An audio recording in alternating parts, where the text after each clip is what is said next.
Let's see what she's hiding under that uniform. One of them laughed, phone half raised, while the others elbowed each other like it was a joke. She looked like just another quiet contractor. Mid-30s, tired eyes, worn boots, clipboard in hand. So they mocked her, told her to strip for a security check, laughed when she started unzipping her coveralls. But she didn't flinch, didn't argue, just turned around, slow, deliberate. And then, silence. Because the ink running down her spine wasn't for show. It wasn't art. It was a military designation no one was supposed to remember. And when the commander walked in, he dropped his file the moment he saw it.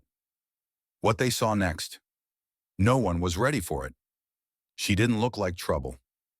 Maeva Quinn stepped into hangar 14 just after 600, clipboard tucked under one arm, toolbox in the other. Mid-30s, maybe early 40s at a glance. The kind of woman whose name never came up unless something broke and someone needed to fix it. Her navy blue coveralls were worn at the seams, her boots scuffed and stained from years on unforgiving tarmac. Her dark brown hair was tied back into a regulation bun, a few loose strands framing a face marked more by fatigue than age. She moved quietly, not timidly but efficiently. No wasted energy, no unnecessary chatter. The kind of presence that barely registers until she's already halfway through the checklist. The clipboard in her hand was battered from use. The metal clip rusted slightly at the edge. She held it like it was part of her, like she'd been holding clipboards since before most of the base's junior personnel were out of high school.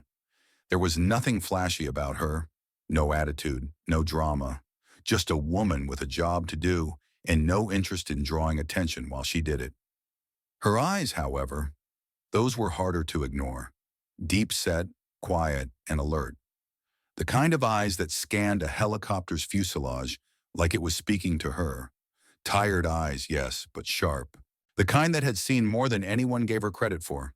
To most of the base, Maeva was just a contractor. Temporary. Unremarkable. Forgettable. She didn't wear a name tag. She didn't have a patch. She didn't talk about where she'd been or who she'd worked for. And in a place filled with rank, regulations, and reputations, that meant she barely registered. People made assumptions that she was former enlisted, maybe washed out, that she was coasting through some DoD subcontract, checking boxes until retirement. No one really knew, and no one really cared, except one person did notice, or rather he decided she didn't belong. Corporal Jake Behringer was everything Maeva wasn't. Loud, young, and desperate to be seen.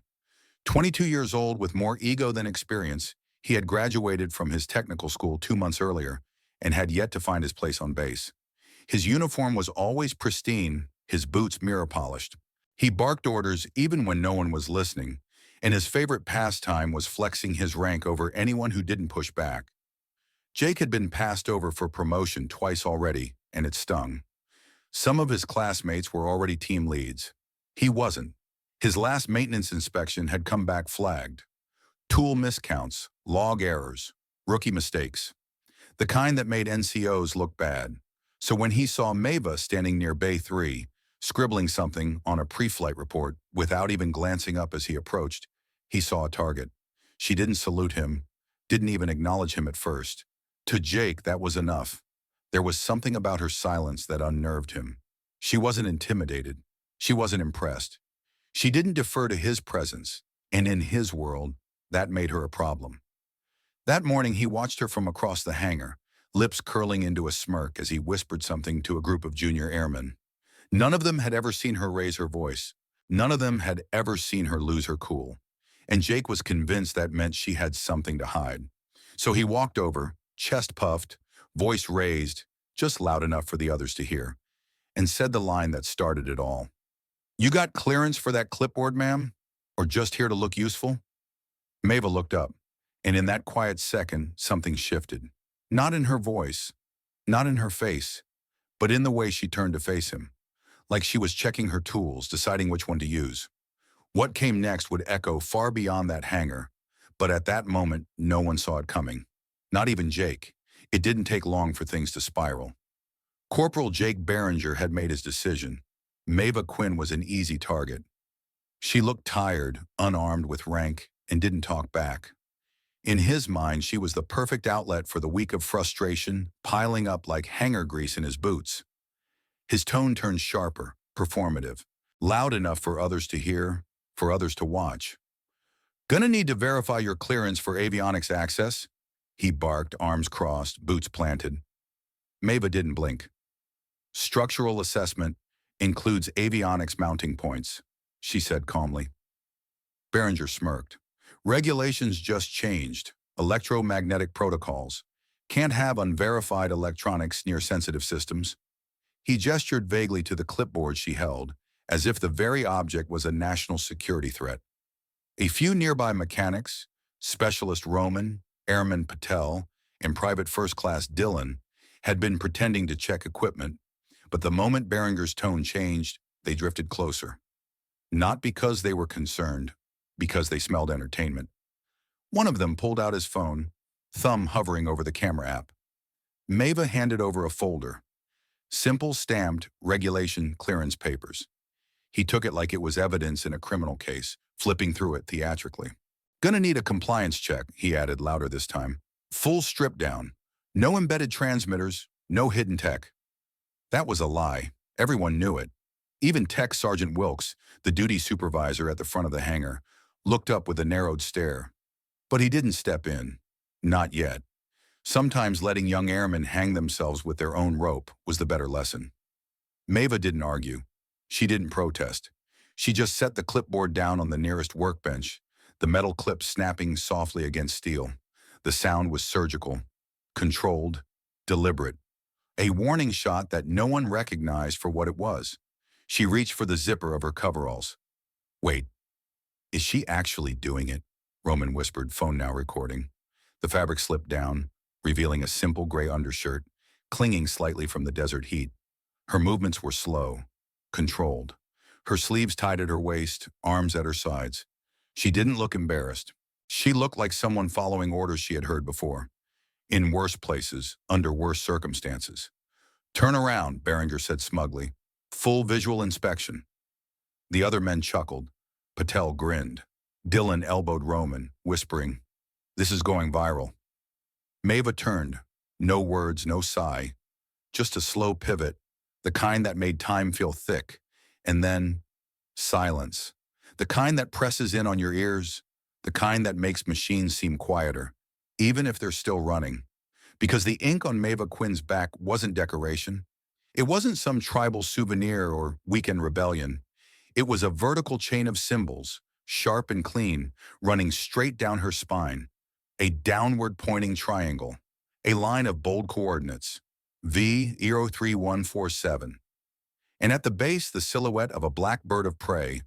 Wings extended, marked like a brand, not a choice. For a second, no one moved. Not even Behringer. They didn't know what it meant. Not all of them. But they knew it meant something. Patel slowly lowered his phone. Roman stopped recording. Dylan blinked twice.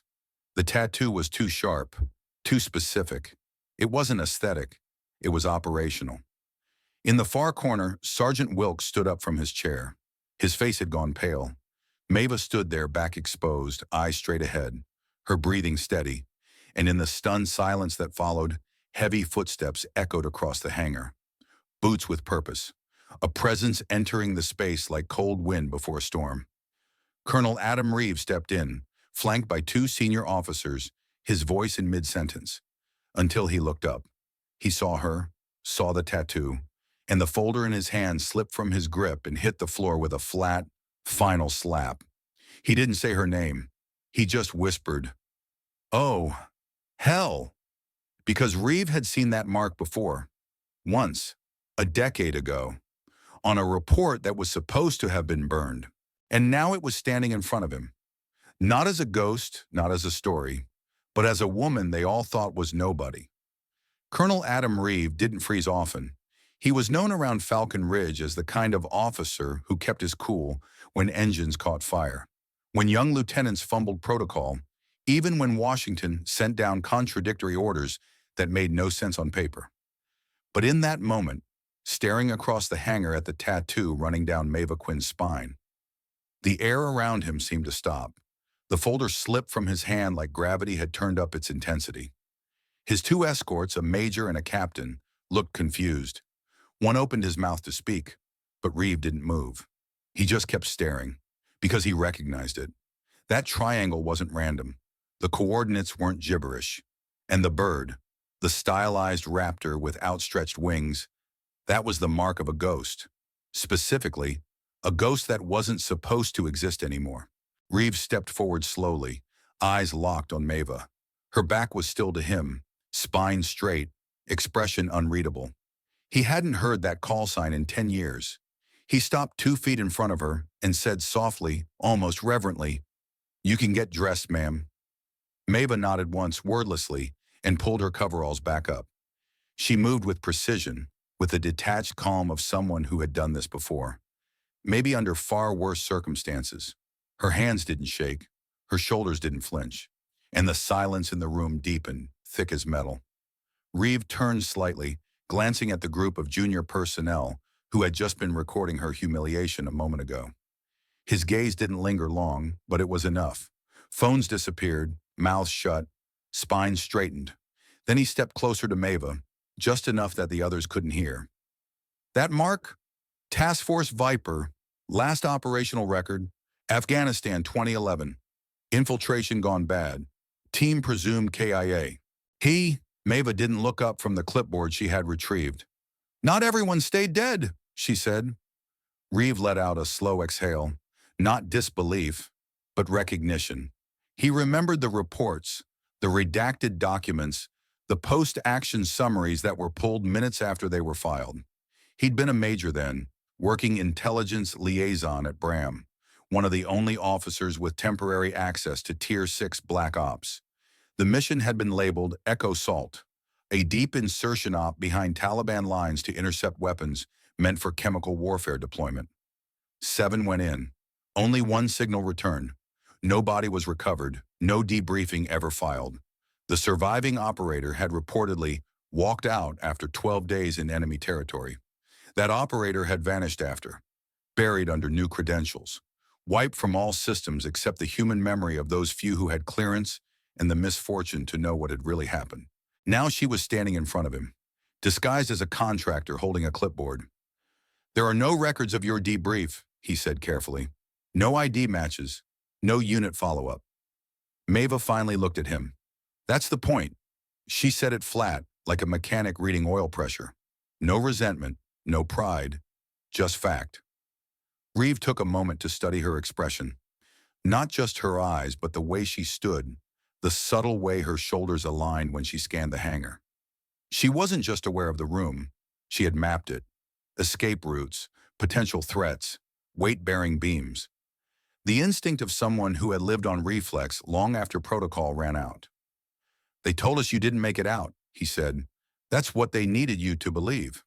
Why come back now?" Maeva tilted her head slightly, eyes scanning a nearby rotor assembly. "I didn't come back. I just never stopped working." And Reeve looked around the hangar again. The stunned young soldiers, the still humming machines, the silence that now felt like reverence. It hit him all at once. She wasn't hiding. She just kept moving, doing the work, fixing the birds, inspecting the steel, signing off the flight readies. All while wearing a civilian tag and letting the world forget her. And maybe that was the most terrifying thing of all. The idea that someone like her could walk right past you, unnoticed, unless you had the scars and clearance to recognize the silhouette burned into her skin. He turned to his aides. "Clear the hangar, now." They obeyed instantly, not even asking why. As boots shuffled out and doors slammed behind them, Reeve leaned in again. "Maeva, are you still active?" She gave a faint smile. Not amused, not warm, just tired. Only when someone makes a mess. The moment passed, but the weight of it lingered. As the hangar cleared, Maeva Quinn did something no one expected. She went right back to work. She didn't storm out, didn't demand apologies, didn't even look at the young men who had humiliated her. Instead, she crouched by the Black Hawk in Bay 4 and resumed her inspection like nothing had happened. Her fingers traced the base of the rotor shaft with practiced familiarity. She tapped the mounting bolts with a small wrench, listening not for sound, but for vibration. the subtle kind that could tell you more than sensors ever could. To an outsider, she looked like just another contractor logging maintenance notes. To the men who had just seen her tattoo and seen Colonel Reeves' face when he saw it, she looked like something else entirely. A ghost with a wrench, a war story in coveralls.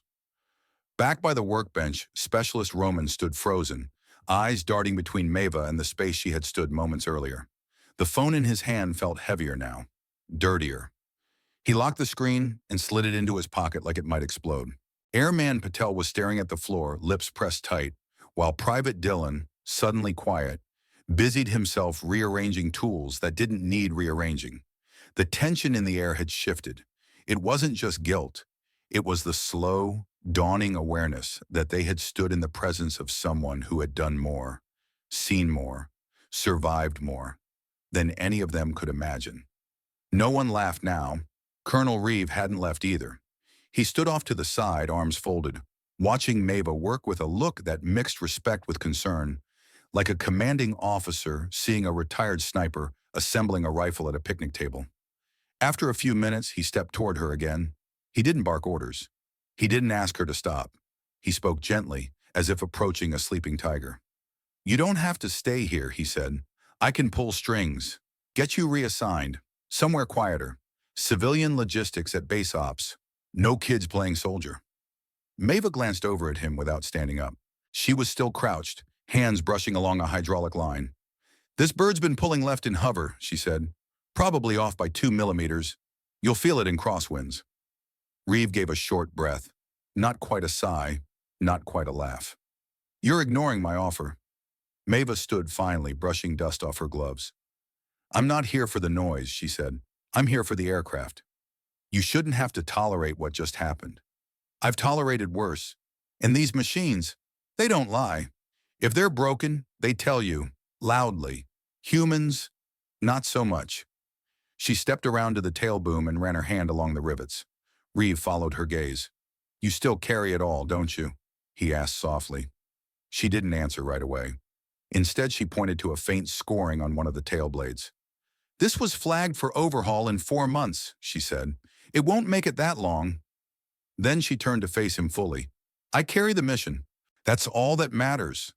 Reeve looked at her, really looked at her, and realized she didn't want recognition. She didn't want to be rescued. She didn't want to be remembered. She wanted to keep working. He nodded once, the kind of nod that said understood without needing words. "Then I'll make it official," he said. "You have unrestricted access to every hangar on base. I'll make sure the paperwork doesn't slow you down." Maeva raised an eyebrow. "So now I'm back in the system?" "Not officially," he smiled, "but some ghosts still pull rank." The quiet between them wasn't awkward. It was heavy with shared history, the kind only a few people are cursed to understand.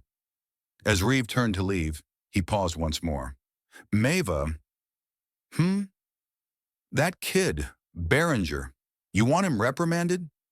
She looked over toward the far wall where Corporal Jake Behringer sat alone, staring at the ground like it might open up and swallow him.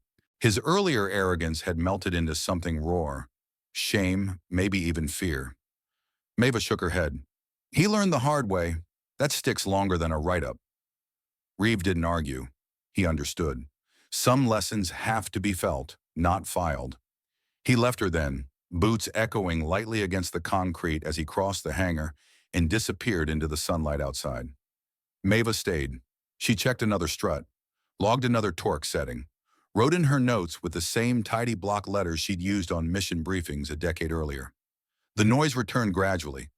Tools buzzing, equipment humming, voices low. But it was different now. Maeva Quinn hadn't raised her voice once. And yet, the entire hangar had been silenced. The story didn't stay in Hangar 14. By evening chow, what had happened between Corporal Jake Behringer and the quiet contractor with the spine tattoo was already echoing through Falcon Ridge Air Station like an underground transmission. No one had the full story, but that didn't matter. In the military, rumors run on tone, not facts, and this one came with silence heavy enough to command attention. Some said the woman was former CIA. Others whispered she was part of a black ops unit that had vanished off the books. A few, those who'd been closer to the scene, said nothing at all, and that said more than anything. By the time Maeva walked across the tarmac the next morning, something had shifted. The younger mechanics didn't crowd her. They didn't smirk or point. Some looked away awkwardly. Others gave short, respectful nods, the kind that usually only went to officers. And when she stepped into the maintenance bay, the noise dropped slightly, just enough to notice. It wasn't fear. Not exactly. It was something quieter. Recognition, adjustment. In Hangar 12, a group of airmen were caught arguing over a checklist. One of them, barely 20, grumbled, "Why do we even listen to these outside contractors?" His supervisor, a grizzled staff sergeant named Hill, set his wrench down. Because one of those outside contractors found 3 mechanical faults the sensors missed yesterday, and because she probably signed off on combat aircraft when you were still learning how to shave. Silence followed, then a quiet, "Yes, Sergeant." Over in Hangar 3, a new technician named Alvarez asked a senior if it was true about the tattoo, the triangle and the coordinates. The response was short. "If you're lucky, you'll never meet someone who's earned that kind of ink. But if you do, shut up, listen, and learn." The lesson wasn't issued in official memos. There were no base-wide announcements, no mass briefings. It spread in the way real lessons always do. In offhand remarks, overshared tools, in quiet warnings between friends. In the break room, Berenger sat alone for 2 days straight. The other techs didn't shun him, but no one tried to lighten the mood either. The easy banter he once tossed around had lost its sharp edge. When he spoke, it was with shorter sentences, slower tones. Rodriguez, a fellow corporal, sat across from him on the 3rd day and said simply, "We all screw up, man, but you picked the wrong person to screw with." Berenger didn't argue. He nodded once. Later that week, during a routine inspection, Maeva crossed paths with Patel, one of the mechanics who had laughed during the confrontation. He paused, unsure whether to say anything. She looked up. "Morning," she said evenly. He swallowed. "Ma'am, I'm sorry for how I acted." She studied him for a moment, then simply replied, "You've got steady hands. Keep them clean." That was all. She moved on. But Patel stood straighter the rest of the day. Across the base, something subtle but important had taken root. When older contractors arrived, they were no longer invisible. Questions were asked, not about their age but their experience. Young airmen began to realize that silence didn't equal weakness, and that confidence didn't always wear rank. Maeva never addressed what had happened. She just kept doing her job. But everyone else had learned something, not through punishment or policy, but through presence. And from that point forward, every mechanic on base remembered, the quiet ones, they might carry more than a clipboard. Corporal Jake Berenger stood stiffly outside the office of Technical Sergeant Marcus Lane, the wall clock ticking louder than it should have. His uniform was crisp, freshly pressed, but his palms were damp. The reprimand earlier that week hadn't been loud. It didn't need to be. It came in the form of paperwork, a note in his file, and a summons to speak with his direct superior. When Sergeant Lane finally called him in, there were no theatrics, just a quiet room, 2 chairs, and a mug of coffee that had long gone cold. "Sit," Lane said simply. Jake obeyed. For a moment, neither man spoke. Lane looked at him like he was trying to gauge whether this was still the same hot-headed kid from last week, or if something had shifted. "Tell me what you learned," Lane said at last. Jake hesitated, then replied, "I thought she was just nobody, you know?" Another contractor, slow-moving, didn't say much. "I figured I could give her a hard time and get a laugh out of the guys." Lane raised an eyebrow. "And what did you actually find out?" Jake swallowed. "That she's more than I'll probably ever be." Lane nodded slowly. "Do you know what that mark on her back means?" "Not exactly," Jake admitted, "but the colonel did." Lane leaned back in his chair. "I saw that symbol once, on a file I wasn't supposed to see. Most of those operators didn't come back, and the ones who did weren't the same. They didn't ask for medals. They didn't write books. They just vanished. You met one of them, and you mocked her in front of half the bay." Jake looked down. He felt it now. Not just shame, but a slow, sinking understanding. A soft knock at the door broke the silence. Airman Theo Cruz peeked in, holding a tool calibration report. "Sorry to interrupt." Lane waved him in. "Actually, stay. You might want to hear this." Theo stepped inside, giving Jake a quick glance. Lane folded his hands. "Jake, this isn't about humiliation. It's about what kind of man you want to be in uniform. You disrespected someone who did more for this country than your entire chain of command combined." Theo added quietly, "You know what stood out to me? She never raised her voice, never fought back, just let you hang yourself, and then went back to fixing the aircraft like your opinion didn't even matter." Jake nodded slowly. "I thought I could prove something. Show I was in charge." Lane replied, "Leadership isn't about volume. It's about knowing who to follow when no one's looking." As Jake left the room, his steps were slower, not defeated, but thoughtful. For the first time, he wasn't thinking about rank. He was thinking about what it means to share a space with someone who carries a legacy in silence. And maybe, just maybe, how to be the kind of person who listens before speaking. The afternoon sun cast long shadows through the hangar bay doors as Maeva Quinn packed up her tools. No ceremony, no attention, just quiet. She latched the metal case shut, slung the clipboard under her arm, and walked across the tarmac with the same even pace she'd used when she first arrived. No one offered to help, not because they didn't care, but because they understood now. She didn't need help. She had never needed help. Inside the hangar, the silence lingered. Not the awkward kind, the respectful kind.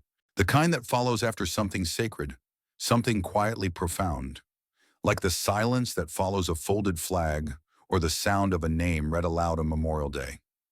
No one chased her down to apologize. No one dared. But every single person watched her leave. Not because of what she said, but because of what she didn't. She didn't raise her voice. She didn't lash out. She simply turned, revealed what no one expected, and reminded them all that strength doesn't always look like power, or noise, or command. Sometimes it looks like silence, and it moves like purpose. Sometimes the loudest voice in the room never even speaks. Colonel Reeves stood at the hangar door as she disappeared into the heat shimmer of the tarmac. He didn't stop her. He didn't salute. He just watched her go, like a soldier watching a flag pass by. Because he knew, more than anyone, what kind of ghosts walk among the living. And sometimes the best you can do is let them walk in peace. We live in a world that moves fast, where voices are loud, and respect is often tied to titles, youth, or presence. But Maeva Quinn's story reminds us of something quieter and deeper, that the people we overlook may carry the most weight, that humility doesn't mean weakness, that the strongest ones in the room are often those who've already fought their battles and don't need to prove anything to anyone anymore. In today's culture, where first impressions dominate and judgment moves at the speed of a swipe, perhaps we all need to slow down, to ask more, to assume less. Think about it. How many Maevas have we passed by in airports, diners, or waiting rooms, never knowing they once changed the course of a mission or someone's life? And how many moments have we missed, simply because someone chose silence over spotlight? What would you have done if you were in Behringer's shoes? Have you ever misjudged someone, or been misjudged yourself? We'd love to hear your story in the comments below. Thank you for spending your time with us. If this story spoke to you, share it. If it reminded you of someone, tag them. And if you believe in honoring the quiet heroes among us, hit that like button and subscribe. Because here we tell the stories that don't always make the headlines, but always deserve to be heard. Your next story is already waiting.